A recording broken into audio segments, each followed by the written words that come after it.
மிகப்பெரிய மனிதர், ஜென்டில்மேன் அப்படின்னா அதுக்கு ஒரு எடுத்துக்காட்டே வந்து சரவணன் சார். எப்பவும் வெளில ட்ரெஸ் போடுவாங்க, அதே மாதிரி அவருடைய உள்ள முழுக்க அவ்வளோ வெள்ளையாக இருக்கும்.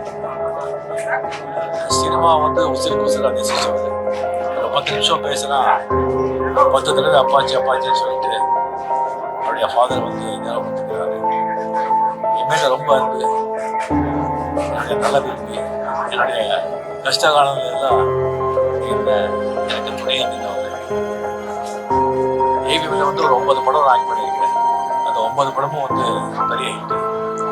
அதுக்கு வந்து மெயின் காரணம் வந்து சரவணன் சார் சொன்னா அது வந்து மிகாது. வந்து 80s வந்து முரட்டு காலை தமிழ்ல வந்து மிகப்பெரிய பிரமாண்டமான சார் எடுத்துக்கிறோம். 20s வந்துட்டு சிவாஜி மிகப்பெரிய படம், பிரமாண்டமான படம். அதே மாதிரி 20s வந்து இன்னும் ஒரு பிரமாண்டமான படம் எடுக்கணும்னு சொல்லி பேசிட்டு இருந்தாரு. ஸோ அது வந்து நடக்கவே இல்லை. அவருடைய மறைவு வந்து ரொம்ப மனசு பாதிக்குது. ஒரு ஆத்மா சாந்தி தான் இருக்கு என்னுடைய ஆழ்ந்த பெருமதிப்பு வணக்கத்திற்கும் உரிய ஏவிஎம் சரவணன் நம்ம எல்லாம் விட்டு என்கிற பெரும் உயிரை செய்தியை இந்த தமிழ் திரையுலகில் ஏவிஎம் என்கிற ஒரு நிறுவனத்தையும் அதனுடைய படைப்புகளையும் யாராலும் மறக்க முடியும். எங்களுடைய ஊர் காரைக்குடியில்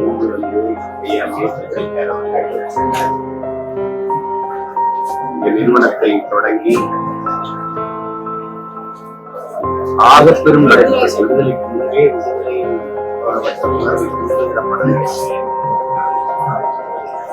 விடுதலை உணர்வை கூறுகிற பாடல்களை எல்லாம் திரையில் கொண்டு வந்து ஒரு நெருக்கடியான காலகட்டத்திலே அப்படிப்பட்ட படைப்புகளை எல்லாம் அவரால் உருவாக்கப்பட்ட இந்த கலை நிறுவனத்தை உங்களுடைய பேராற்றலால் கட்டிக்காட்டு பெரிய படைப்புகள், ஆக சிறந்த படைப்புகள் சரவணன் இன்று நம்மோடு இல்லை என்பதும் உயரம். அவருடைய இழப்பு ஈடு செய்ய முடியாத அவர் இழந்து வாடுகிற அவருடைய குடும்பத்தினர், கலைத்துறையினர், அவருடைய நண்பர்கள், என்னுடைய மதிப்புக்குரிய ஐயா சரவணன் அவர்களுக்கு என்னுடைய கண்ணீர் வணக்கத்தை. ஜென்டில்மேன் பூஜை அப்போ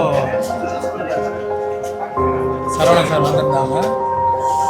அவங்களுடைய ஆசீர்வாதம் வாங்க நல்லா வரணும்னு ப்ரெஸ் பண்ணாங்க.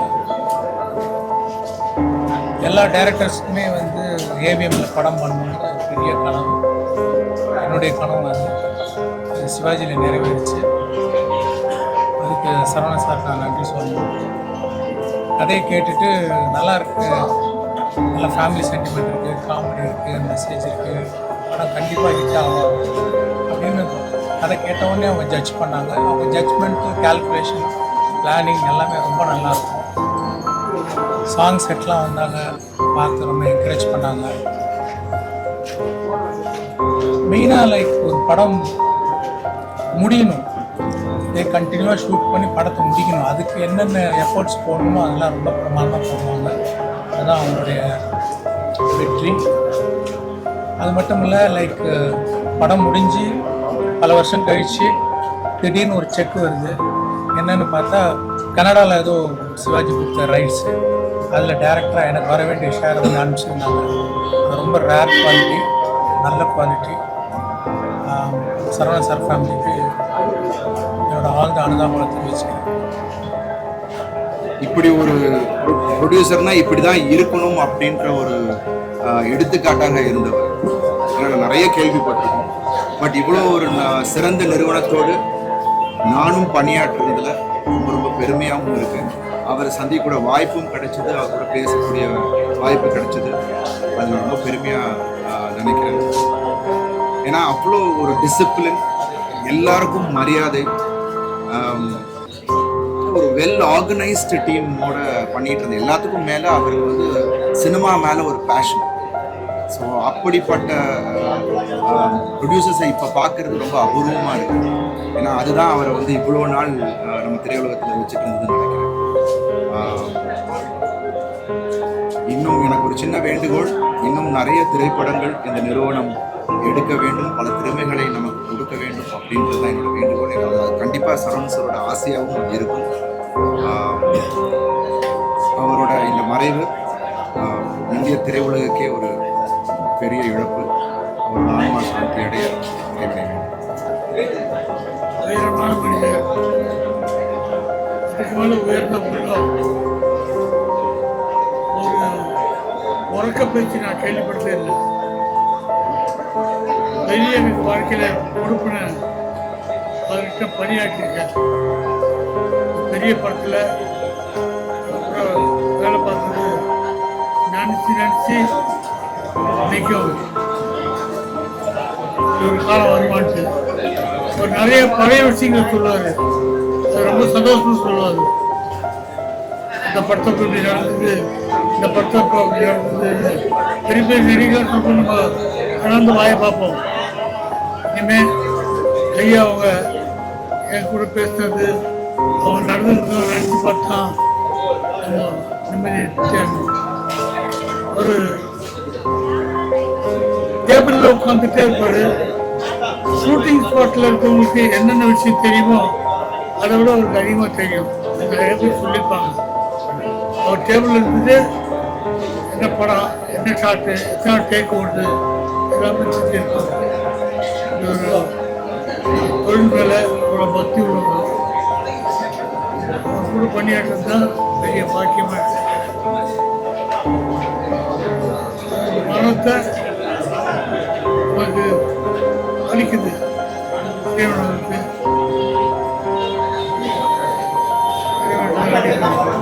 நல்ல ஆத்மாவுக்கு ஒரு அருமையான நிழல் தரணும். ஆத்மா சாந்தியா. சரவணன் சாரை எனக்கு ஒரு 30-35 ஆண்டுகளாக தெரியும். அவர்களும் எஸ்பி முத்துராமன் ஐயா அவர்களும் சேர்ந்து படமாக்கிய பாண்டியன் திரைப்படத்தை நான் திருநெல்வேலிக்கு வாங்கியிருக்கேன்.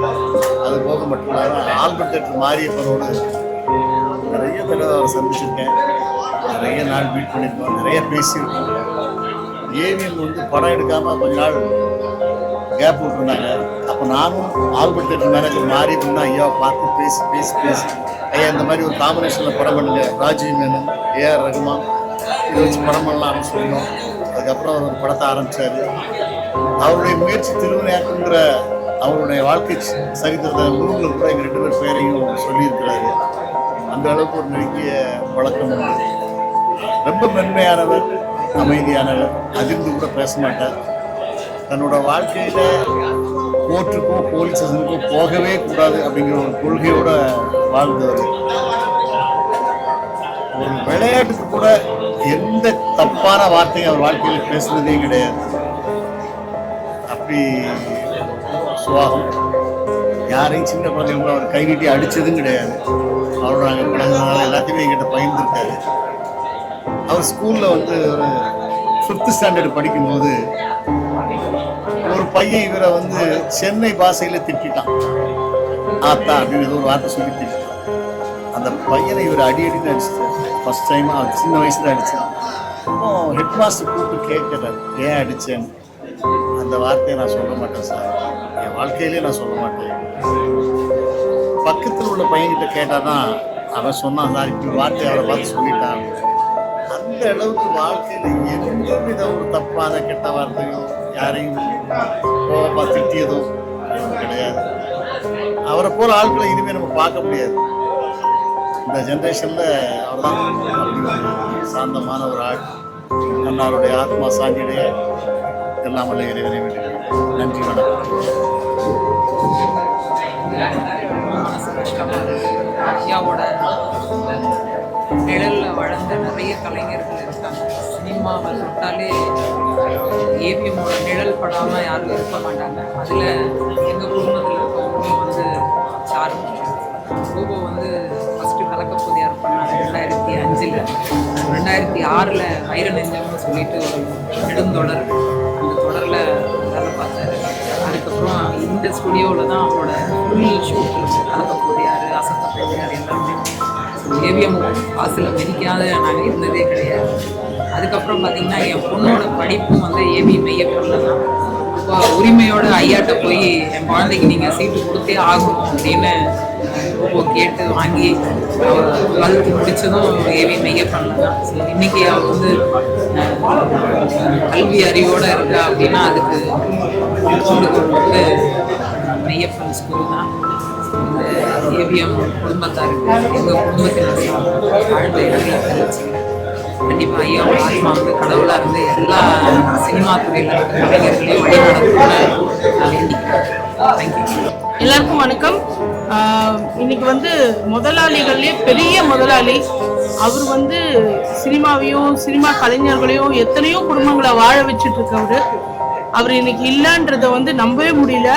நேற்று தான் அவரோட பர்த்டே, இன்னைக்கு அவர் இல்லை அப்படின்றது வந்து ரொம்ப கஷ்டமா இருக்கு. நிறைய பேரோட குடும்பத்துல வந்து அவர் வந்து ஒரு குடும்ப தலைவரா இருந்து அவ்வளோ நல்லா பார்த்துக்கிட்டவர். இன்னைக்கு சினிமாவுக்கும் சரி கலைஞர்கள் குடும்பத்துக்கும் சரி ஒரு மாபெரும் இழப்பு. அவர் கையால நாங்க வந்து அட்வான்ஸ் வாங்கி நிறைய படங்கள் நடிச்சிருக்கோன்றதே ஒரு பெரிய பொக்கிஷமான ஒரு விஷயம். எங்க கல்யாணத்துக்கெல்லாம் முதல் ஆளா அவர் தான் வந்து 1.5 மணி நேரம் வெயிட் பண்ணி எங்களை பார்த்து எங்களை பிளஸ் பண்ணிட்டு போனாரு. அவ்வளோ அன்பு வச்சிருந்தாரு எங்க மேல. அண்ட் அவரை இப்படி பார்ப்போம்னு நாங்க நினைக்கவே இல்லை. அந்த மரியாதைனா என்ன, எவ்வளோ பெரிய ஆளா இருந்தாலும் கை கட்டி அவரை வந்து போட்டோல கை கட்டாம அவரை பார்க்கவே முடியாது. அவ்வளோ ஹம்பிள்னஸ் அவருக்கு, அவ்வளோ சிம்பிளிசிட்டி, அவ்வளோ டிவைன் பவர் அவர்கிட்ட இருந்தது. அண்ட் அவரோட ஆத்மா நல்லபடியா சாந்தி அடையணும்னு நான் வந்து கடவுளை வேண்டிக்கிறேன்.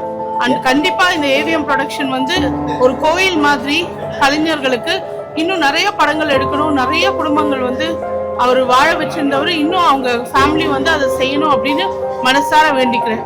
எல்லா கலைஞர்களுக்கும், இயக்குநர்கள், ப்ரொடியூசர் நிறைய பேருக்கு இந்த ஏவிஎம் வந்து கோவில் மாதிரி. இந்த கோவிலில் இருக்க தெய்வம் வந்து ஐயா ஏவிஎம் சரவணன். அவங்கள வந்து சின்ன குழந்தையிலேருந்து எல்லாருக்கும் கையை கட்டி ரொம்ப அன்பாக இருப்பார். அந்த மாதிரி ஒரு முதலாளியை நாங்கள் பார்த்ததில்லை. நானும் அடுத்து சின்ன வயசுலேருந்து அவருடைய பேமெண்ட்டில் நிறைய படங்கள் பண்ணியிருக்கோம், நிறைய ஏவிஎம் சீரியல்ஸ் பண்ணியிருக்கோம். ஸோ இன்னைக்கு வந்து அவரை பார்த்து நிறைய விஷயம் கற்றுக்கலாம். அவரோட அடக்கம், அவருடைய உழைப்பு, அவர் வந்து எப்படி நடந்துக்கணும், எப்படி மரியாதையாக நடந்துக்கணும் அப்படின்னா நிறைய எங்களுக்கெல்லாம் அட்வைஸ் பண்ணியிருக்காரு. எங்கள் 2 பேருக்கும் எங்கள் கல்யாணத்துக்கு அவர் தான் முதல்ல வந்தார். வந்துட்டு ரொம்ப திருப்தியாக எங்களை ஆசீர்வாதம் பண்ணார். அந்த பிளெஸிங்கெல்லாம் நாங்கள் மறக்க முடியாது. எங்களை மாதிரி கலைஞர்கள் எல்லாருக்குமே அவரோட பிளெஸிங் எப்போதுமே இருக்கணும். அவரோட ஆத்மா சாந்தி அடைய கடவுளை வேண்டியது. 1972 வந்து நான் என்னுடைய முதல் படம் தங்கமான சிங்கிற படத்துக்கு லிஸ்ட் எல்லாம் நடந்தது. அதுலேருந்து அதுக்கப்புறம் அந்த படம் வெளியாகி அதுக்கப்புறம் நிறைய படங்கள்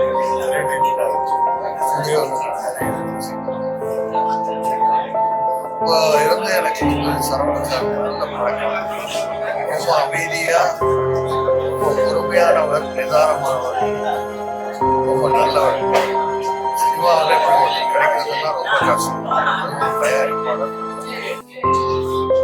அமைதியாக இருப்பார், நல்லா நகைச்சுவாக பேசுவார். சந்திப்புலாம் என்ன ஒரு 10 நிமிஷம் சிரிக்க வைப்பார்.